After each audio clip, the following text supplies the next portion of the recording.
उदय शिक्षा भी ऐसा ही मुद्दा है। हमारे देश में 19वीं शताब्दी में शुरू हुए सांस्कृतिक पुनर्जागरण के दौर में ही शिक्षा के समर्थन में आवाज़ उठने लगी थी।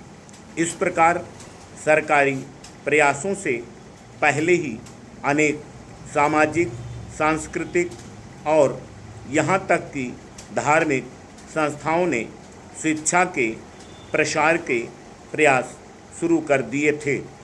सरकारी और गैर सरकारी दोनों स्तरों पर काम करने वाली संस्थाओं ने अपनी गतिविधियों का और विस्तार किया, जिनमें लड़कों के साथ साथ बालिकाओं को शिक्षा प्राप्त करने के विशेष प्रयास भी शामिल थे। स्वतंत्र भारत ने जो संविधान स्वीकार किया, उसमें 14 वर्ष तक के सभी बच्चों को निःशुल्क एवं अनिवार्य शिक्षा उपलब्ध कराने का संकल्प व्यक्त किया गया। हालांकि यह संकल्प अभी तक अधूरा है, फिर भी सरकारी व गैर सरकारी स्तरों पर किए गए प्रयासों के फलस्वरूप देश में साक्षरता दर में निरंतर वृद्धि हो रही है। 20वीं सदी के अंत तक सबके लिए शिक्षा मुहैया करने का लक्ष्य रखा गया था, लेकिन हम अभी इस लक्ष्य से काफ़ी दूर हैं। फिर भी पुरुष और महिला साक्षरता दर में वृद्धि के आंकड़े लगातार ऊपर की ओर जाते दिखाई दे रहे हैं। यह उपलब्धि इस तथ्य के बावजूद है कि देश की जनसंख्या अप्रत्याशित गति से बढ़ी है।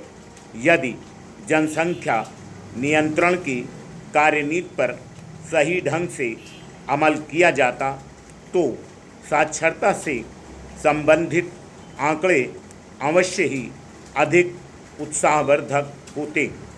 देश में औसत साक्षरता दर 1951 में केवल 18.33% थी, जो 2001 की जनगणना के अनुसार 65.38 यानी लगभग 3.5 गुना हो गई।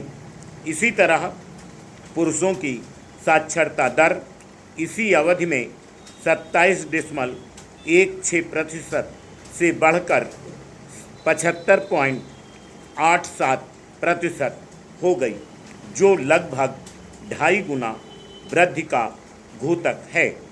किंतु महिला साक्षरता में लगभग 6 गुना वृद्धि हुई, जो 1951 में 8.86 से बढ़कर 2001 में 54.16% हो गई।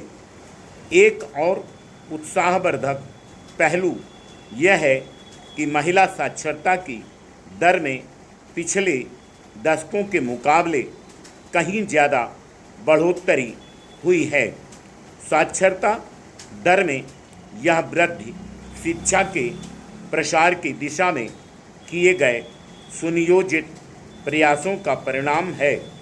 साक्षरता दर में वृद्धि के लिए पूर्ण साक्षरता अभियान तथा प्राथमिक शिक्षा के विस्तार एवं सुधार के उपायों का विशेष योगदान है। हर वर्ष 5 सितंबर को शिक्षक दिवस और 8 सितंबर को साक्षरता दिवस मनाकर देशवासियों को याद दिलाया जाता है। Full stop next. मेरे प्यारे देशवासियों, हमारा यह कृत संकल्प है कि नई आर्थिक नीति सामाजिक न्याय के संवर्धक बने तथा उसका पूरा लाभ हमारे दलित, आदिवासी, पिछड़े और पिछड़ों में से पिछड़े वर्गों तक पहुँचे। इस दिशा में गत 3 वर्षों में हमने कई महत्वपूर्ण योजनाएं शुरू की हैं। इसी क्रम में अब हम कुछ नए कदम उठाने जा रहे हैं। ग्रामीण इलाकों में अधिक और सुनिश्चित रोजगार के अवसर उपलब्ध कराने के लिए केंद्र सरकार 10,000 करोड़ रुपए की एक नई महत्वाकांक्षी योजना शुरू कर रही है।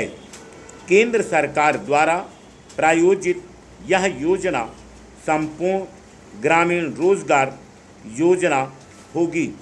इसके अंतर्गत ग्रामीण क्षेत्रों में पंचायतों द्वारा संचालित स्थायी विकास के कार्यों में काम करने वालों को मदद और अनाज के रूप में मजदूरी मिलेगी।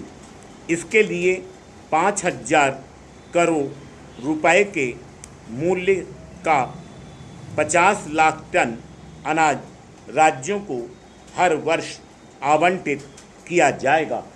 मौजूदा सभी रोजगार योजनाओं को इस वृहद योजना में सम्मिलित किया जाएगा।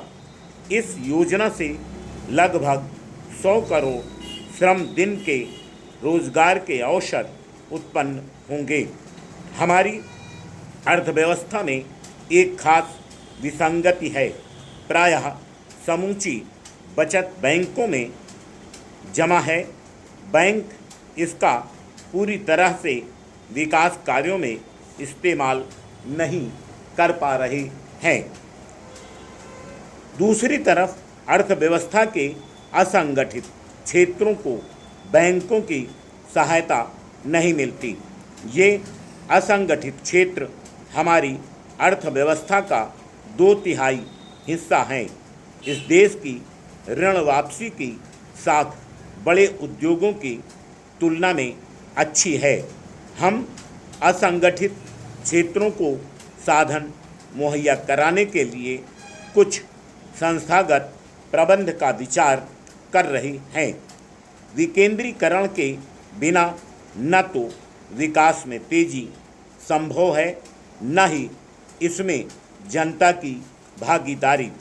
इसलिए 10 वर्ष पहले पंचायती राज्य संस्थाओं को अधिकार सौंपने के लिए हमारे संविधान में 2 महत्वपूर्ण संशोधन किए गए, लेकिन अभी भी वित्तीय और प्रशासनिक दृष्टि से हम पंचायतों को पर्याप्त रूप से अधिकार संपन्न नहीं बना पाए हैं। इस महत्वपूर्ण उद्देश्य को प्राप्त करने के लिए सरकार शीघ्र ही एक राष्ट्रीय बहस छेड़ेगी, जिसमें पंचायती राज संस्थाओं के 20 लाख से अधिक सभी निर्वाचित प्रतिनिधियों को शामिल किया जाएगा। हम चाहेंगे कि विकास की प्राथमिकताओं का निर्धारण, कार्यक्रमों की योजना तथा कार्यान्वयन ग्रामवासियों की भागीदारी से पंचायतें स्वयं करें। इसके लिए पंचायतों को तथा ग्रामीण विकास कार्यों में लगे गैर सरकारी संगठनों को बैंकों से ऋण उपलब्ध कराने के बारे में भी कदम उठाए जाएंगे। Full stop.